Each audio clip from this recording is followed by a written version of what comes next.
లోక్సభ ఎన్నికల్లో పోటీలో లేని బీఆర్ఎస్ గతంలో సారు కారు 16 నినాదం ఇప్పుడు పార్టీలో అయోమయం. ఎంపీగా పోటీ చేసేందుకు ముందుకు రాని నేతలు. కేసీఆర్ మెదక్ నుంచి బరిలో దిగేనా, కేటీఆర్ని పోటీలో దింపుతారంటూ ఊహాగానాలు. అసెంబ్లీ ఎన్నికల తర్వాత జరగబోతున్న తెలంగాణ లోక్సభ ఎన్నికల్లో బీఆర్ఎస్ పార్టీలో అయోమయం రాజ్యమేలుతుంది.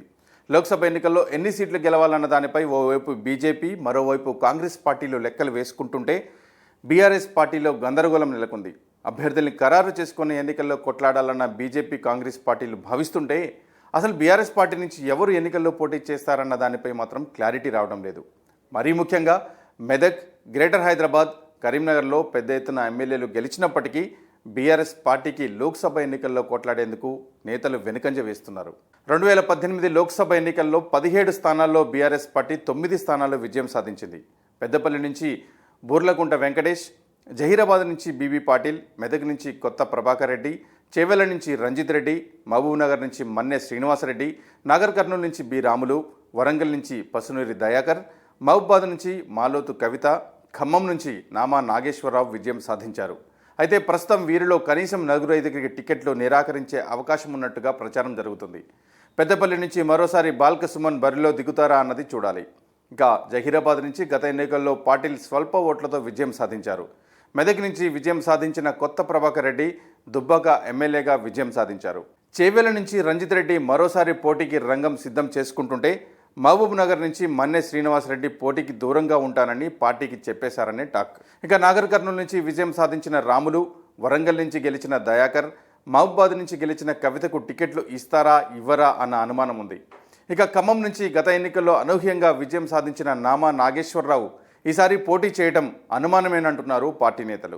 మరోవైపు కరీంనగర్ నుంచి కేసీఆర్ కుటుంబ సభ్యుడు బోయనపల్లి వినోద్ కుమార్, నిజామాబాద్ నుంచి కేసీఆర్ బిడ్డ కవిత పోటీ చేయడం దాదాపు ఖాయమన్న సంకేతాలు వస్తున్నాయి. మల్కాజ్గిరి నుంచి కేటీఆర్ బరిలో దిగుతారంటూ ధీమా ప్రదర్శిస్తుంటే పార్టీ నేతలు వద్దంటూ వారిస్తున్నారట. అసెంబ్లీ ఎన్నికలు వేరు, లోక్సభ ఎన్నికలు వేరు, అనవసరంగా టెన్షన్ తీసుకోవద్దంటున్నారట. ఇక మెదక్ నుంచి కేసీఆర్ పోటీ చేస్తారా లేదా అన్నది కూడా తేలాల్సి ఉంది.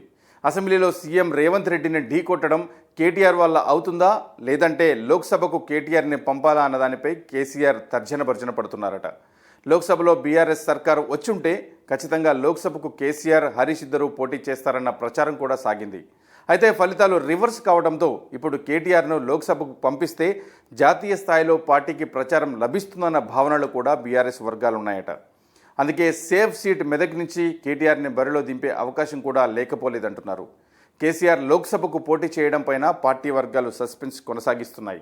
కేసీఆర్ ఎంపీగా వెళ్తే శాసనసభలో పార్టీని ముందుకు నడిపించడం రేవంత్ ముందు కష్టమన్న వర్షన్ ప్రచారంలో ఉంది. లోక్సభ ఎన్నికల తర్వాత ఫలితాలను బట్టి తాను అసెంబ్లీలో ఉంటేనే సీన్ రక్తి కడుతుందని కేసీఆర్ భావిస్తుంటే అంత సీన్ లేదని కాంగ్రెస్ వర్గాలు అంటున్నాయి. మొత్తంగా లోక్సభ ఎన్నికల్లో విజయం కోసం ఏం చేయాలన్న దానిపై బీఆర్ఎస్ తర్జన భర్జనలు పడుతుంది. దీంతో తెలంగాణ భవన్లో నిశ్శబ్ద వాతావరణం ఆహ్వానించింది. వచ్చే లోక్సభ ఎన్నికల్లో కాంగ్రెస్, బీజేపీని ఏ విధంగా ఢీకొట్టాలో అర్థం కాక కేసీఆర్ సతమతమవుతున్నారు. అసెంబ్లీ ఎన్నికల్లో అనూహ్య పరాజయం తర్వాత బీఆర్ఎస్ పార్టీకి ఇప్పుడు లోక్సభ ఎన్నికలు పెద్ద సవాలు. 2019లో కారు సారు 16 నినాదమైతే ఇప్పుడు కనీసం 6 స్థానాల్లోనైనా పార్టీ గెలుస్తుందా అన్న మీమాంస నెలకొంది. అసెంబ్లీ ఎన్నికల్లో కాంగ్రెస్ పార్టీ కీలక స్థానాల్లో విజయం సాధించి తెలంగాణలో తిరుగులేని శక్తిగా ఆవిర్భవించడంతో ఆ పార్టీ లోక్సభ ఎన్నికలకు పార్టీ ఇన్ఛార్జీలను నియమించి దూకుడు పెంచుతోంది. కేంద్రంలో మోదీ సర్కార్ను గద్దెదించాలంటే తెలంగాణలో సింహభాగం సీట్లను గెలుచుకోవాలని ఆ పార్టీ యోచిస్తుంది. ఇక బీజేపీ 10 లోక్సభ స్థానాలను టార్గెట్ చేస్తుంది. లోక్సభ నియోజకవర్గాల వారీగా ఇన్ఛార్జీలను నియమించిన పార్టీ చీఫ్ కిషన్ రెడ్డి ఆయా నియోజకవర్గాల అభ్యర్థులకు సంబంధించిన పూర్తి క్లారిటీ ఇవ్వాలని నేతలకు సూచించారు.